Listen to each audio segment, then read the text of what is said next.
Press के बंधु हैं, उनका स्वागत है आज के इस प्रेस कॉन्फ्रेंस में। आप लोग जो महिला हैं उनको राखी की ढेर सारी बधाइयां भी। देखिए, आज जो ये प्रेस कॉन्फ्रेंस है, अमृत काल के समय में जाहिर है देश की जनता को बहुत उसका उत्साह है। और क्यों ना हो, जब देश आगे बढ़ रहा हो, देश की अर्थव्यवस्था आगे बढ़ रही हो और साथ ही और भी देश की जनता गर्वान्वित महसूस करती है जब उस मुल्क ने जिसने हम पर राज किया है सालों साल तक, उसकी अर्थव्यवस्था को पछाड़ के हम अगर 5वें स्थान प्राप्त करते हैं तो जाहिर है देश की जनता को बहुत बहुत गर्व होगा और गर्वान्वित महसूस करेगी, खासकर जब अमृत काल का समय चल रहा है। आज जब देखते हैं कि देश की अर्थव्यवस्था को, तो देश की अर्थव्यवस्था और भारत ऐसा लगता है सिनोनिम है। चाहे दुनिया में किसी कोने में भी चले जाइए, किसी कोने में भी दुनिया के चले जाइए, तो वहां आज दो ही बातें हो रही। भारत ने चंद्रयान की जो सफलता है भारत का, उसके बारे में पूरे दुनिया में चर्चा है। जो सेफ लैंडिंग और बहुत बड़ी सफलता है, उसके बारे में दुनिया में बहुत चर्चा है। और दूसरी, भारत की अर्थव्यवस्था के बारे में बहुत चर्चा है। हमने देखा है कि पिछले कुछ सालों में हमारी सरकार आज 9.5 साल से है, उस पूरे कार्यकाल में हमने बहुत अच्छे फैसले लिए, बहुत कड़वे फैसले लिए, लेकिन हमें बहुत कठिनाइयों का भी सामना करना पड़ा। ऐसे हालात आए जैसे कोविड हो, महामारी जैसे हालात आए, जब लॉकडाउन हुआ, इकोनॉमिक एक्टिविटी बिल्कुल पूरे दुनिया में बंद हो गई, हिंदुस्तान में भी बिल्कुल खत्म हो गई थी। और फिर यूक्रेन क्राइसिस हुआ, जहां सप्लाई चेन बिल्कुल बंद हो गया, डिसरप्ट हो गया था सप्लाई चेन बिल्कुल, और वो उसकी वजह से हर चीज में तकलीफ आई। ये दोनों कठिनाइयों के बावजूद भी आज जो भी फैसले लिए आदरणीय प्रधानमंत्री जी ने पिछले 9-9.5 साल में, आज देश की अर्थव्यवस्था बहुत मजबूत है। मजबूत ही नहीं, बहुत तेजी से जो है अर्थव्यवस्था जो है दौड़ रही है। और दुनिया में जो सबसे अच्छी उभरती हुई इकोनॉमी, ब्राइटेस्ट स्पॉट जो है वो भारत है। आप उसके आंकड़े 50 आंकड़े ऐसे हैं जिससे लोग कह सकते हैं कि देश की अर्थव्यवस्था, हिंदुस्तान की अर्थव्यवस्था जो सबसे अच्छी है।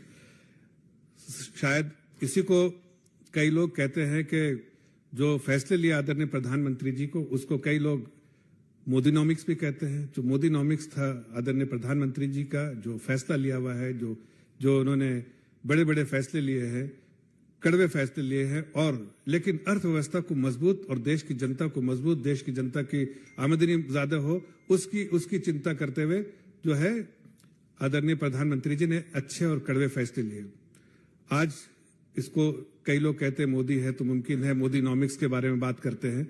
लेकिन मोदीनॉमिक्स जब भी होगा तो लोग इसको एक टेम्पलेट की तरह, कई ऐसे इंस्टीट्यूशन है दुनिया में जो आज भारत की अर्थव्यवस्था, खासकर एक चरमराती इकोनॉमी, जो सबसे कमजोर 5 इकोनॉमी दुनिया में थी 2013 में, पॉलिसी पैरालिसिस थी, स्कैम्स ऑफ स्कैमस्टर की सरकार कही जाती थी, फ्रॉड एंड फ्रॉडस्टर की सरकार कही जाती थी। ऐसे समय में जब हमारी सरकार आई तो बहुत सारे चैलेंजेस थे, बहुत एक नहीं अनेक चैलेंजेस थे।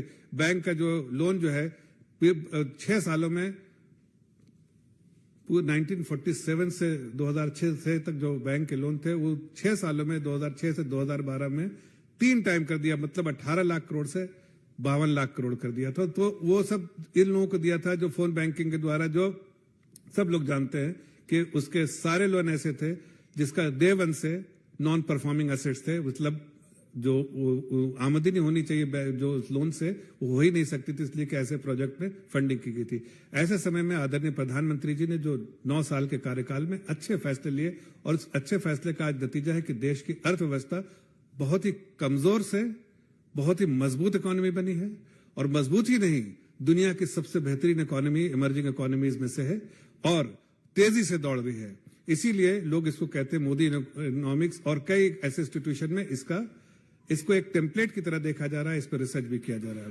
देखिए, हमारा देश जो है वेलफेयर स्टेट है, कैपिटलिस्ट स्टेट नहीं है। जब वेलफेयर स्टेट की बात होती है तो सरकार की बड़ी जिम्मेदारी होती है कि वो आम नागरिक की चिंता करे, और हमने आम नागरिक की चिंता की।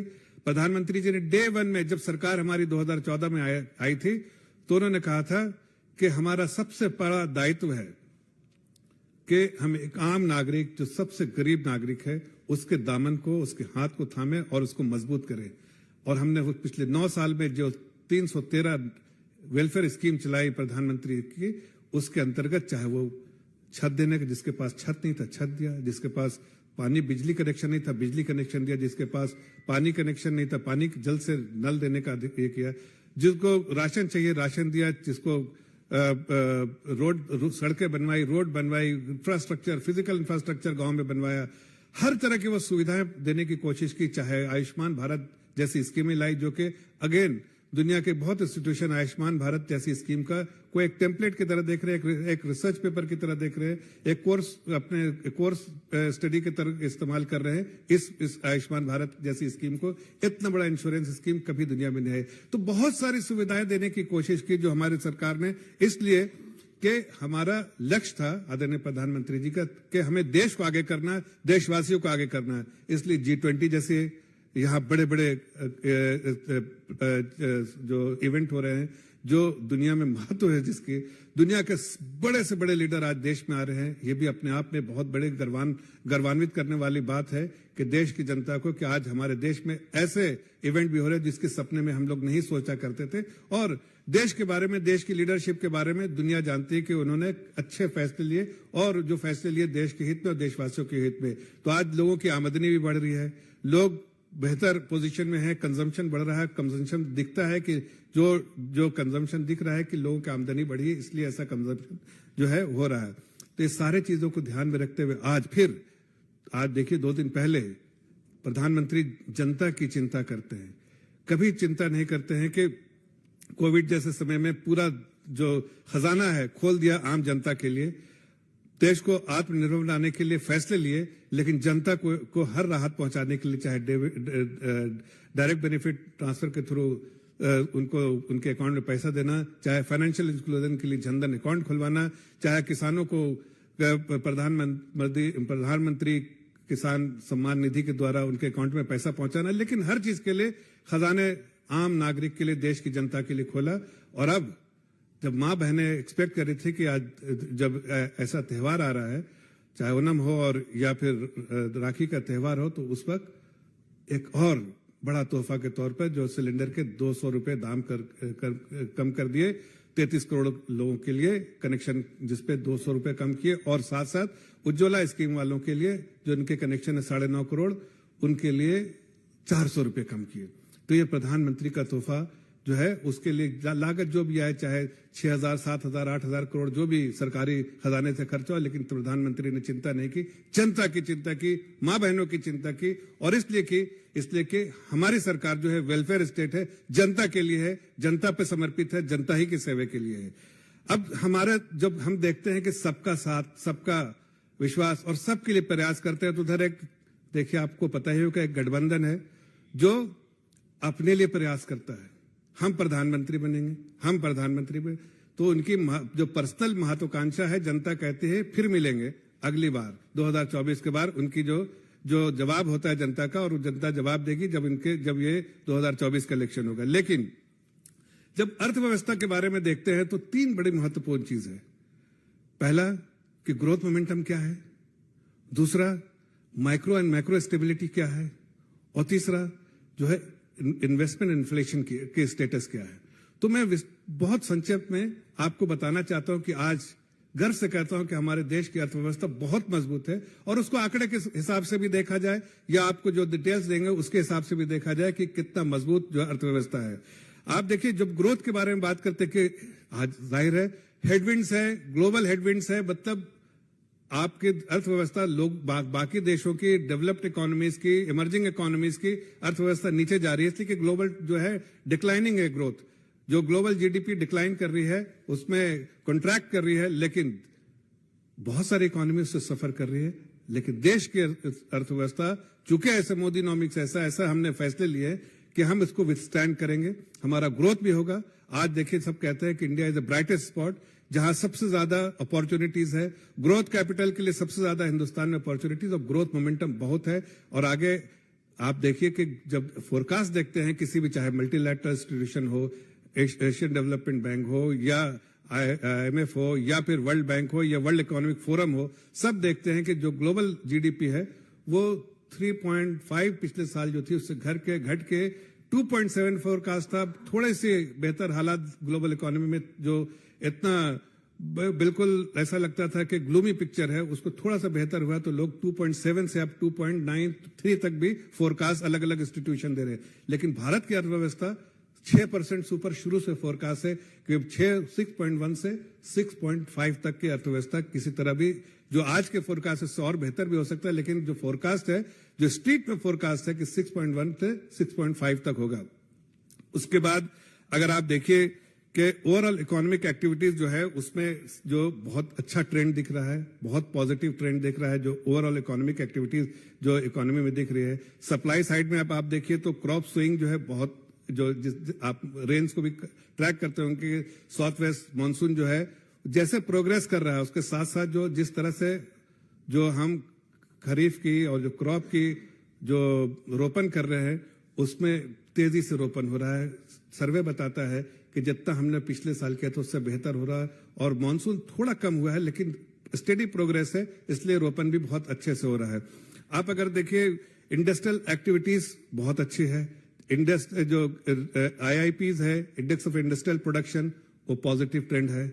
आप देखिए कोर जो इंडस्ट्रीज का आउटपुट है वो पॉजिटिव है। और अगर सबसे ज्यादा इंपॉर्टेंट है आपको देखना है कि PMI जो दिखाता है कि PMI अगर 50 से ऊपर हो तो मतलब इकोनॉमिक एक्टिविटी या इकोनॉमी जो है एक्सपेंशनरी मोड में है, या मतलब इकोनॉमिक एक्टिविटीज बहुत तेजी से हो रही है। हमारे देश में आपको गर्व से बताता हूं कि 57 के ऊपर है, और वही चाइना है जो 50 के नीचे है। तो चाइना की इकोनॉमी नीचे जा रही है, देश की अर्थव्यवस्था ऊपर जा रही है कि 57 पे है मैन्युफैक्चरिंग PMI। जो मैन्युफैक्चरिंग PMI एक मापदंड है कि इकोनॉमिक एक्टिविटी का, वो 57 है। 50 के ऊपर एक्सपेंशनरी मोड मतलब एक्टिविटीज है, और 57 तो बहुत अच्छे आंकड़े बताते हैं। तो उसमें ये दिखता है।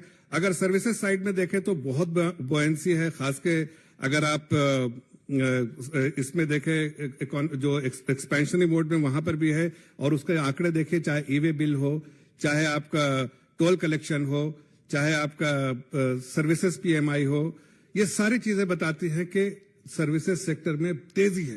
तेजी नहीं, बहुत तेजी है। आप 50 से ऊपर बोला मैंने, मैन्युफैक्चरिंग का 57, सर्विसेज तो 62 है।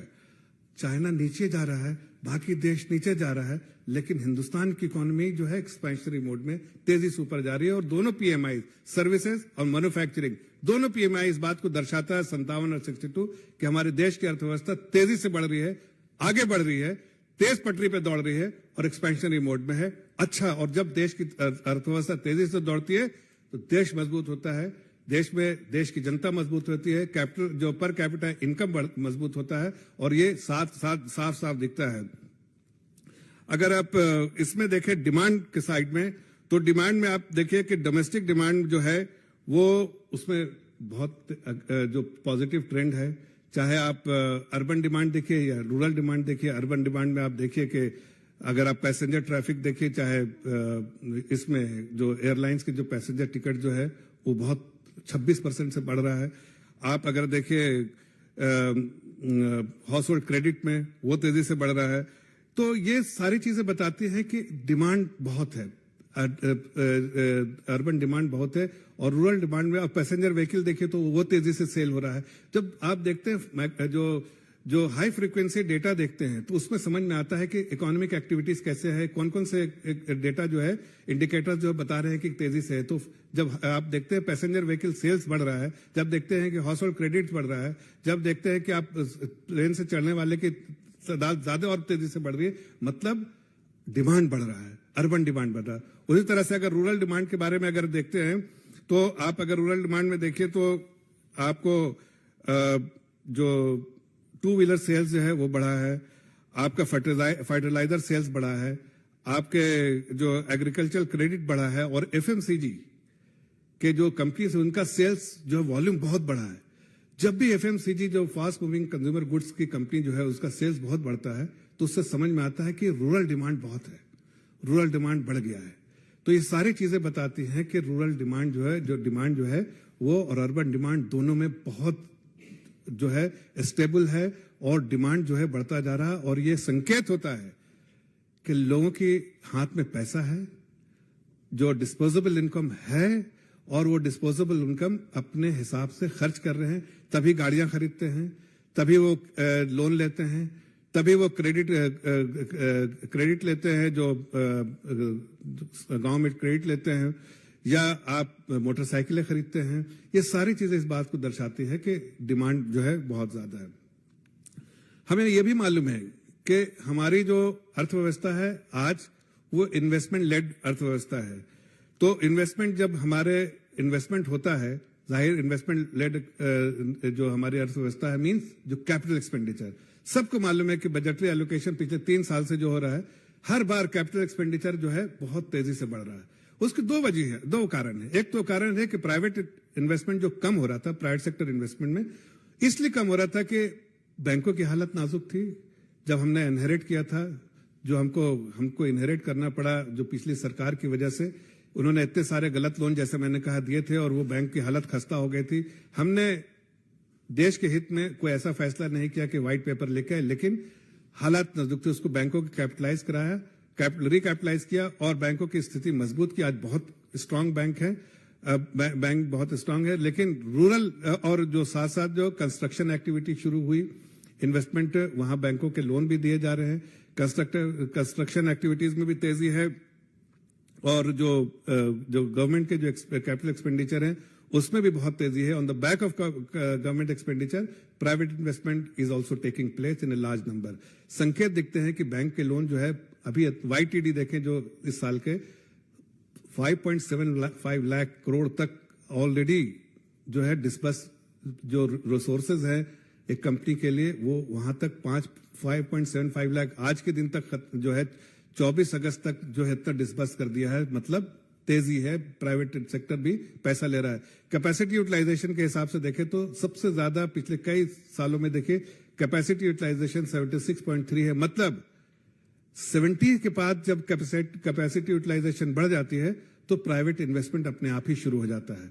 तो इस बात का संकेत है कि जो क्रेडिट ऑफटेक अच्छा है, बैंकों की स्थिति अच्छी है, कंपनियों की बैलेंस शीट अच्छी है। ये ट्विन बेनिफिट जो है ना, कंपनियों की बैलेंस शीट अच्छी, स्ट्रांग बैलेंस शीट, और देश की बैंकों की हालत अच्छी, और अपॉर्चुनिटीज कैपेसिटी यूटिलाइजेशन जो है वो बहुत हो चुका है, मतलब थोड़ा ही बचा है। तो नए इन्वेस्टमेंट्स जो है अपने आप ही और तेजी से आने लगेंगे। और जब इन्वेस्टमेंट होता है तो जाहिर है ग्रोथ होता है तो पर कैपिटा इनकम बढ़ता है, कर कैपिटा इनकम बढ़ता है तो जाहिर है कि डिमांड बढ़ता है तो इकोनॉमी में एक वर्चुअस साइकिल जो है ग्रोथ मोमेंटम लेकर आता है। और वो सारी चीजें आज देश की अर्थव्यवस्था में है, जो दिखता है कि जो भी पॉलिसी डिसीजन लिए उस जमीन पे उसके रंग ला रहे हैं। हर चीज, हर आंकड़े ये बताते हैं कि उसमें तेजी है। चाहे वो जितने हाई फ्रीक्वेंसी डेटा देखिए उसमें दिखते हैं इंडिकेटर्स है कि अर्थव्यवस्था में तेजी है। जब माइक्रो और मैक्रो स्टेबिलिटी देखते हैं तो आप देखते हैं करंट अकाउंट डेफिसिट अच्छी हालत में है, फिस्कल डेफिसिट हम जो है टारगेट वो मीट करेंगे, बैंकों के जो क्रेडिट है वो ऑफटेक हो रहा है, जीएसटी कलेक्शन बहुत अच्छा जीएसटी कलेक्शन है। तो ये सारी चीजें इस बात को संकेत कर रही है कि देश की अर्थव्यवस्था मजबूत ही नहीं तेजी से आगे बढ़ रही है और दुनिया में सबसे ज्यादा अट्रैक्टिव देश की अर्थव्यवस्था है। इसीलिए चाहे FDI हो चाहे FIP पे जो पोर्टफोलियो इन्वेस्टमेंट है, पोर्टफोलियो इन्वेस्टमेंट YTD जो देखे आज तक की डेट से 14 अगस्त तक 21 बिलियन डॉलर से ज्यादा है। मतलब बहुत बढ़ोतरी इसमें। और FDI भी है करीब 18 बिलियन डॉलर के आसपास है, कोई कमी नहीं, तेजी से दोनों में वृद्धि हुई है। तो ये सारी चीजें इस बात का संकेत, मैं बहुत सारे आंकड़े नहीं बता रहा हूं लेकिन हर आंकड़े को अगर हम एनालाइज करेंगे तो यही लगेगा कि आज हर आंकड़े ये बात एक ही संकेत दे रहे कि पॉजिटिव ट्रेंड है, इकोनॉमी अच्छी है, पॉजिटिवली ग्रो कर रही है, जो ग्लोबल हेडविंड है उसको भी विथस्टैंड करेगी और देश की अर्थव्यवस्था जो है आगे आने वाले दिनों में हर चैलेंजेस के बाद भी आगे बढ़ेगी। देश के आम लोगों की आमदनी बढ़ेगी और देश के लोगों के जो उम्मीदें हैं उस पर खरी उतरेगी। और खासकर ऐसे मौके पे जब कोई ऐसा बड़ा त्योहार हो तो प्रधानमंत्री जी बार बार लोगों की जनता के उम्मीदों पे खरे उतरते हैं और अपनी माँ बहनों को जिस तरह से इस बार तोहफा दिया है इस तराकी के समय में, वैसे आगे भी जरूर ऐसे दिन आएंगे जबकि जनता की सेवा करते हुए और भी अच्छे फैसले, अहम फैसले लेते रहेंगे। आगे क्या दिखता है? आगे ये दिखता है कि जिस तरह से कंस्ट्रक्शन में उससे पहले मैं इन्फ्लेशन के बारे में बात करूं, उसके आगे के आउटलुक भी दे देता हूं। इन्फ्लेशन के बारे में कई वो गठबंधन के लोग बात करते हैं, जब अपने गरीबा में झांकते नहीं कि उनके समय में क्या है, जो सीपीआई इंडेक्स किस तरह से था। आज सीपीआई इंडेक्स दुनिया के परिप्रेक्ष्य में देखें तो हिंदुस्तान सबसे बेहतर हालत में है। हमने मॉनेटरी पॉलिसी कमेटी बनाई है जिसका मैंडेट है कि +2 -2 4 +2 -2 को मैनेज करें। आज पूरे 9 साल का अगर एवरेज निकाल के देखिए तो आपको उस मैंडेट के अंदर होगा। यह बात सही है कि जब यूक्रेन क्राइसिस हुआ या फिर कोविड हुआ, कोविड के बाद सडनली डिमांड बढ़ा, मैन्युफैक्चरिंग नहीं हो रही थी, सप्लाई साइड में कंस्ट्रेंट था। यूक्रेन क्राइसिस हुआ तो आपको उस वक्त सप्लाई साइड में कंस्ट्रेंट था, तो सडन डिमांड, सप्लाई नहीं, तो इन्फ्लेशनरी ट्रेंड बन गया। उससे पूरे दुनिया में इन्फ्लेशन बढ़ा, देश में भी इन्फ्लेशन थोड़ा बढ़ा, लेकिन फिर भी देश ने मैनेज किया। प्रधानमंत्री जी ने बहुत फोकस तरीके से आत्मनिर्भरता वाले जो देश को बना रहे हैं, उससे उसका जो फायदा दिखा कि हमारे लिए उतना इन्फ्लेशन नहीं बढ़ा। हाँ, ये बात कह सकते हैं कि इस बार का जो जुलाई का जो आंकड़ा आया था उससे इन्फ्लेशन थोड़ा ज्यादा, मतलब थोड़ा क्या 7.4 जो आया था वो सडन स्पाइक था, लेकिन वो इसलिए था कि सब्जियों के दाम सीजनल फैक्टर की वजह से बढ़ गए थे। जैसे जैसे करेक्शन होता रहा, नए फसल आ रहे हैं, नए मार्केट में सब्जियां आ रही है, तो वो अपने आप करेक्शन होता रहा। टमाटर के दाम बढ़ गए थे, सडनली टमाटर के दाम नीचे आ गए, बाकी चीजों के दाम भी जो है नीचे आ रहे। 3-4 चीजें हैं जो फूड इन्फ्लेशन की वजह से जो स्पाइक हुआ था, उसमें खासकर राइस जो है उसकी वजह से दाम बढ़ा था, स्पाइसेस, और जो टमाटर के वजह, सब्जियों की वजह से सब्जियां के दाम कम हो रहे हैं, अपने आप ही कम होने लगे, इसलिए कि सीजनल फैक्टर एक महीना में हम कह रहे हैं अगस्त के आखिरी तक या फर्स्ट वीक ऑफ सितंबर तक बहुत स्टेबलाइज कर देंगे। राइस का जहां तक सवाल था, सरकार ने पॉलिसी डिसीजन लिया, एक्सपोर्ट पे बैन किया, इसलिए राइस के दाम भी कंट्रोल में है और स्पाइसेस के दाम भी धीरे धीरे ठीक बेहतर आता है। थोड़ा उसमें वृद्धि थी, वो भी ठीक होता जा रहा है।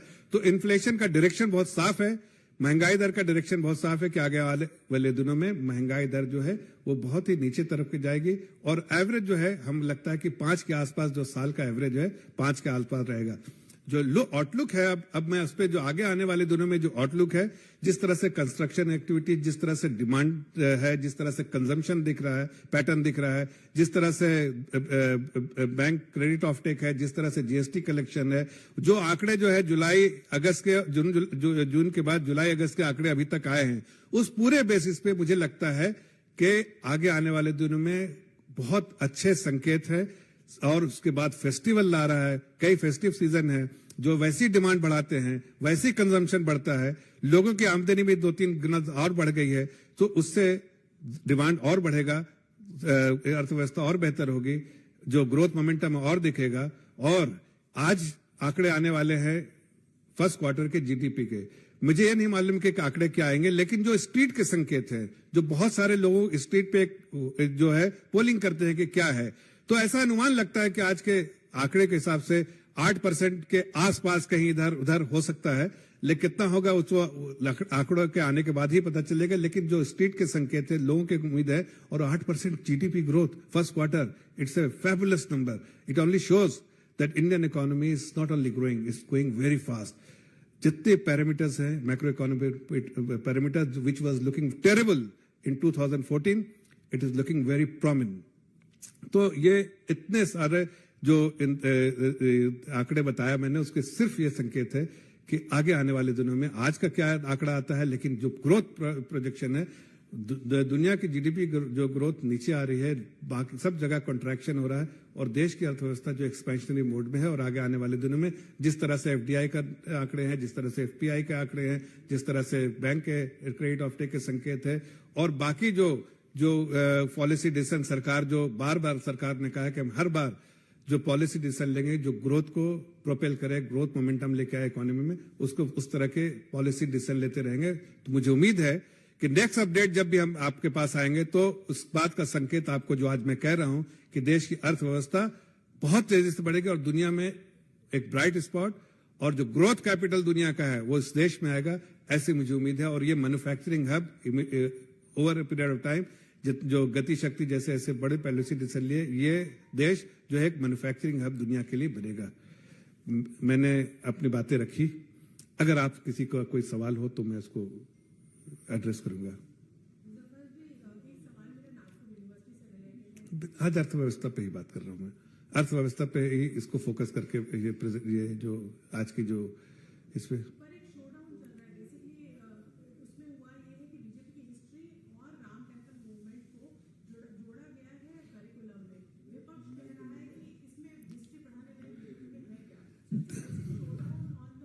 देखिए, इस पे मैं इस आज के जो प्रेस कॉन्फ्रेंस में मैं उस पे चर्चा नहीं करना चाह रहा हूँ। वो जो गठबंधन के पास कुछ मुद्दा नहीं है, इसलिए ऐसे मुद्दे उठाते हैं जिससे उनको जनता का ही वो विश्वास और खोना पड़ता है।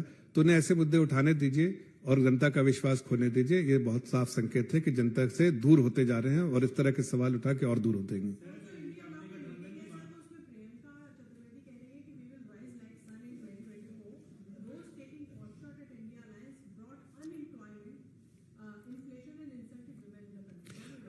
देखिए, मैं इसका जवाब 3-4 बातों में दूंगा। पहली बात कि जो भी अपने देश की अर्थव्यवस्था का अध्ययन करता है उसको इस बात का एहसास है कि जिस तरह से हमारे देश की अर्थव्यवस्था बढ़ी और खासकर जो इन्वेस्टमेंट लेड जो हमारी इकोनॉमी है, कंजम्पशन लेड इकोनॉमी है, उससे ज्यादा से ज्यादा जॉब क्रिएशन होता है, blue collar, white collar. Manufacturing space में जिस तरह से पीएमआई बढ़ रहा है, उसमें जाहिर है जितना मैन्युफैक्चरिंग स्पेस में ज्यादा डिमांड बढ़ेगा, जो पीएलआई स्कीम है उसका फायदा उठाते हुए, तो उतनी ही नौकरियां वहां बढ़ेंगी और बढ़ती जा रही हैं।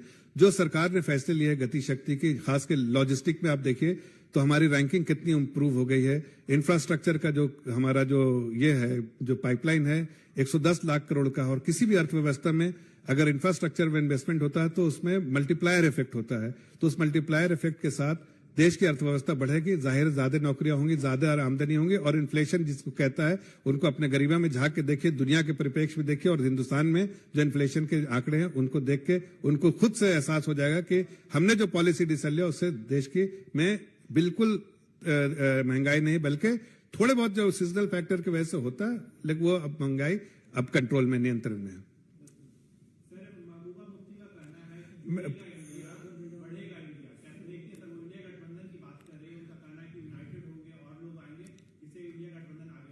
देखिए भाई, ये मैंने कहा कि ये अर्थव्यवस्था में, लेकिन आज हर जगह तो उनपे वो जुड़ने वाली बात नहीं है।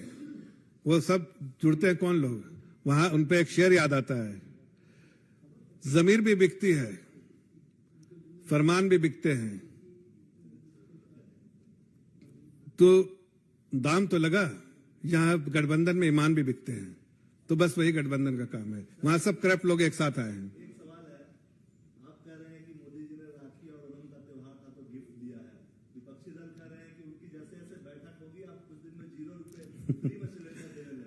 देखिए, उनके पास कुछ है नहीं कहने के लिए। आज देश में पहली बार आदरणीय प्रधानमंत्री जी ने फैसले नहीं लिए, अनेक फैसले लिए हैं जिससे देश की जनता को फायदा हुआ है। और हमारा जो मैंडेट है, आज नहीं, पिछले 9.5 साल से हम बार बार कह रहे हैं, हमारा मैंडेट, हमारा दायित्व पद नहीं, हमारा दायित्व है सेवा करना। तो जो आदरणीय प्रधानमंत्री जी की चिंता रहती है आम जनता और आम नागरिक के लिए समर्पित होकर उन्होंने एक प्रधान सेवक की तरह हर बार चिंता की और आगे भी करते रहेंगे।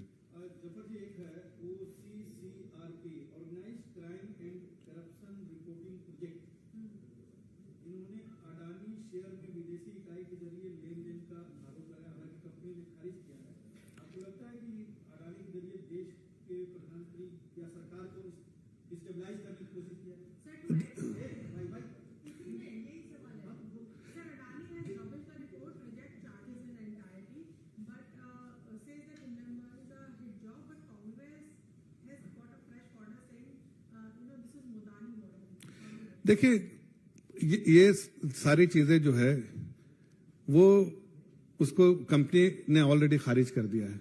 मैं कंपनी के बारे में, कंपनी से रिलेटेड चीज यहां पे इस प्रेस कॉन्फ्रेंस में कोई एड्रेस नहीं करूंगा, लेकिन जो एजेंसीज हैं, जो इंस्टीट्यूशंस हैं जो डील करती हैं ऐसे आरोपों को, वो अपना काम करेंगे। इसमें मेरे को लगता नहीं कि बिना उसके जानकारी के और बिना उसके अध्ययन के कोई टीका टिप्पणी करनी चाहिए। लेकिन इतना जरूर कहूंगा कि कुछ ताकतें ऐसी हैं, जॉर्ज सोरोस जैसे लोग, ऐसे बहुत सारी ताकतें हैं और दुनिया में जो एक बहुत मजबूत देश जो मजबूत बन रहा है, एक सॉफ्ट नेशन होता था, एक स्ट्रांग नेशन की तरह जो भारत उभर के आया, तो कई लोगों को आंखों में खटकता है, ये मैं जरूर कह सकता हूं।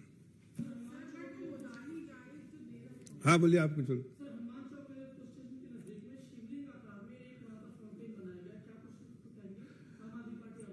अरे कैसे ये अर्थव्यवस्था का पर ये है, इसके बारे में तो अभी आप जो बनाया, जिसने बनाया उनसे सवाल कर लीजिए। मैं इसके बारे में कोई टीका टिप्पणी, पॉजिटिव बात हो रही है सबका, नेगेटिविटी, ये जो गठबंधन है ना, उसका काम है नेगेटिविटी फैलाना देश में। हम पॉजिटिव तरीके से देश की जनता की सेवा कर रहे हैं। Thank you.